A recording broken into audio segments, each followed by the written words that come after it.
বাংলা শিক্ষা web portal থেকে তোমাদের প্রথম যে অ্যাক্টিভিটি মডেল টাস্ক দেওয়া হয়েছিল সেটি নিশ্চয়ই সবার করা হয়ে গেছে। এখন আবার নতুন করে দ্বিতীয় একটি মডেল অ্যাক্টিভিটি টাস্ক দেওয়া হয়েছে সমস্ত বিষয়ের। তো আমরা আজকে আলোচনা করব অষ্টম শ্রেণীর ইতিহাস বিষয়ে যে দ্বিতীয় মডেল অ্যাক্টিভিটি টাস্কটি দেওয়া হয়েছে তার সমাধান বিষয়ে। তাহলে চলো আজকে আমরা কিভাবে মডেল অ্যাক্টিভিটি টাস্ক 2 অষ্টম শ্রেণী ইতিহাস সলভ করব সে সম্পর্কে একটুখানি আলোচনা দেখে নিই।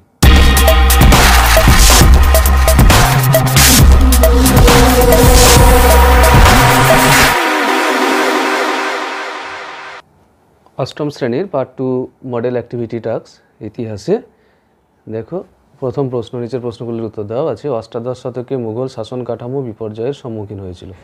এই বিপর্যয়ের কারণগুলিকে তুমি কিভাবে ব্যাখ্যা করবে? প্রশ্নটা হচ্ছে অষ্টাদশ শতকে মুঘল শাসন কাঠামো বিপর্যয়ের সম্মুখীন। দেখো, এই যে অধ্যায় দ্বিতীয় আঞ্চলিক শক্তির উত্থান, এই অধ্যায়ের নিচে এখানে দেখা যায় কীভাবে মুঘল সাম্রাজ্যের সাম্রাজ্যিক অবনতি, মানে সাম্রাজ্যের যে অবনতি হয়েছিল সেটা কিভাবে ব্যাখ্যা করা যাবে।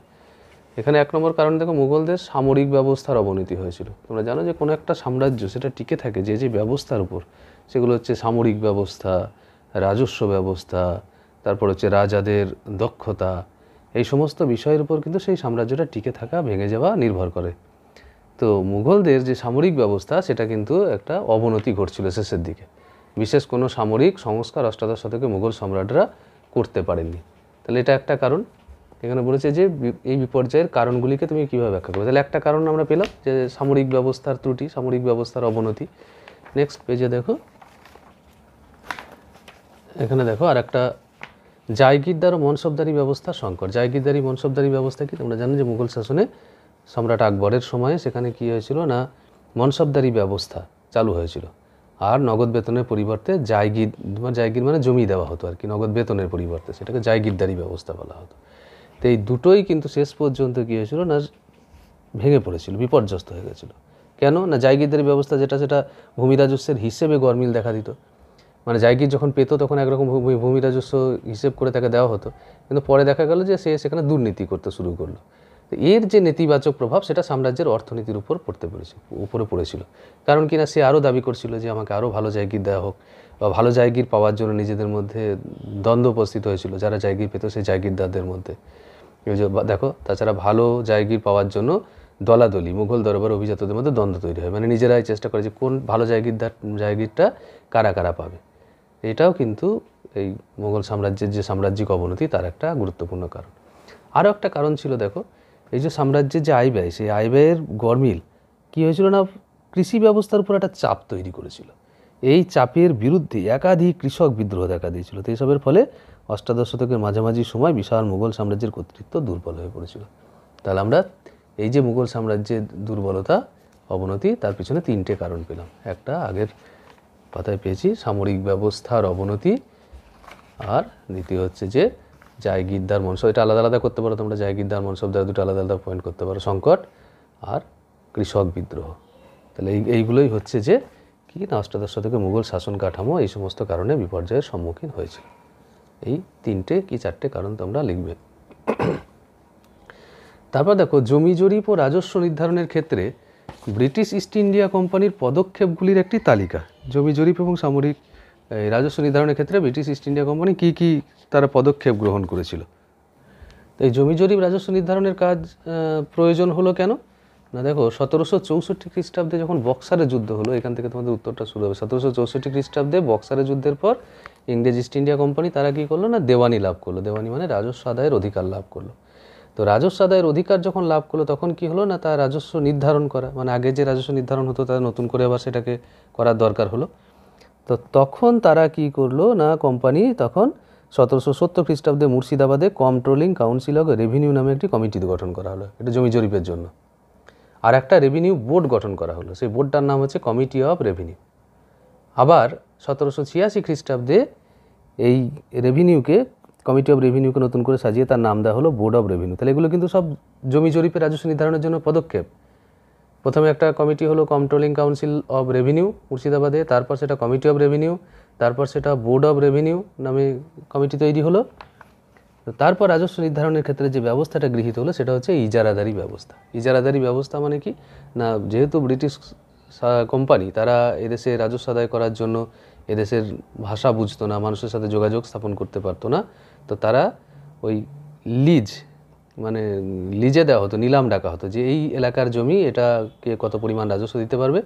তো যে সব থেকে বেশি রাজস্ব দিতে পারতো তাকে ওই এলাকাটা লিজ দেওয়া হতো।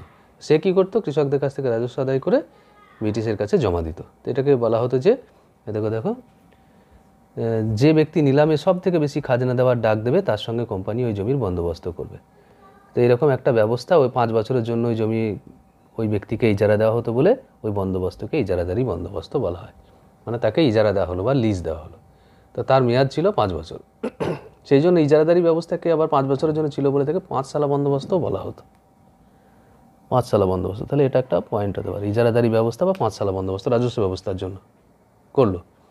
তারপরে কি করলো না, দেখা গেল যে ইজারাদারের অনেকেই রাজস্ব শোধ করতে ব্যর্থ হলো। তাই 1790 খ্রিস্টাব্দে কোম্পানি 10 সালা বন্দোবস্ত, এখানে সালা মানে কিন্তু সাল, তাহলে 5 সালা মানে 5 বছরের জন্য বন্দোবস্ত হলো। তারপর হলো 5 বছর পরে সেই ইজারাদার দেখলো যে 5 বছর পর আমি বন্দোবস্ত পাবো কি পাবো না তার কোনো ঠিক নেই। অতএব সে কী করলো না, টাকা পয়সা মেরে দেওয়ার চেষ্টা করলো ব্রিটিশের। তো তারা আর্থিকভাবে ক্ষতিগ্রস্ত হচ্ছিলো, সেই জন্য এটাকে আরও বাড়িয়ে দেওয়া হলো। দেখো 10 বছরের জন্য এই বন্দোবস্তটা করা হলো। তাহলে কী হলো না, এটা অনেকটা দিন সে নিশ্চিন্ত থাকবে যে 10 বছর আমার এই ইজারাদারটা থাকবে। তো সেই জন্য কোম্পানির যে আর্থিক ক্ষতি সে ক্ষতিটা কিছুটা হলেও বাঁচবে, এই উদ্দেশ্যে 10 সালা বা 10 বছরের জন্য বন্দোবস্ত করা হলো। কিন্তু তাতেও সমস্যার সমাধান হলো না বলে লর্ড কর্নওয়ালিস তিনি কী করলেন, বাংলায় চিরস্থায়ী বন্দোবস্ত বলেন না, 5 বছরের জন্য নয়, 10 বছরের জন্য নয়, একদম পাকাপাকি যতদিন সে তার কথা মতো রাজস্ব দিতে পারবে মানে জমিদার, ততদিন পর্যন্ত সে এই বন্দোবস্ত ভোগ করবে, মানে সে জমিদারিটা ভোগ করবে। তো এর ফলে কী হলো না, বাংলায় ভূমি রাজস্ব বন্দোবস্ত একটা নতুন পর্যায়ে শুরু হলো।